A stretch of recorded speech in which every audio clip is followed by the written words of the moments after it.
आदम अलैहिस्सलाम इरशाद फरमाते हैं कि मैंने पूछा कि या अल्लाह, ये मोहम्मद कौन है?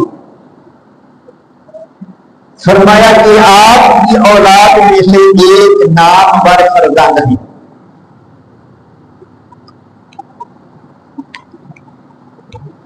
और नबी करीम अलैहिस्सलाम के नाम के हुरूफ के बारे में अल्लाह तबारक व तआला ने वज़ाहत फरमाई है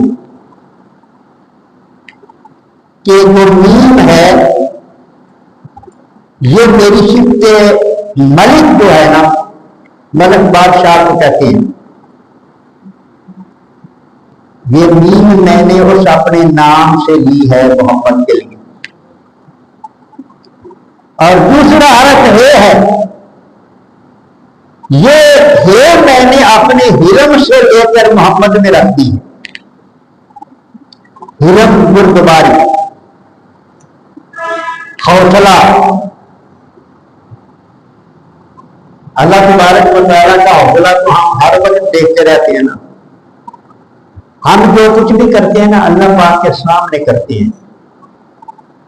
अल्लाह को चश्मे कुदरत हमें हर वक्त देखती, जितना भी कदम आते हैं ना अपन दुनिया में, जो भी गुनाह करने अल्लाह के सामने होता है। ये उसका हौसला है कि वो बादशाह भी है, वो पकड़ भी सकता है, नहीं पकड़ता। ये है उसका हिलम, मोहलत देता है कि चलो ये बंदा जब तौबा करेगा तो इसको माफ कर देंगे, अभी कुछ नहीं कहते इसको। ये उसका हौसला है। तो नबी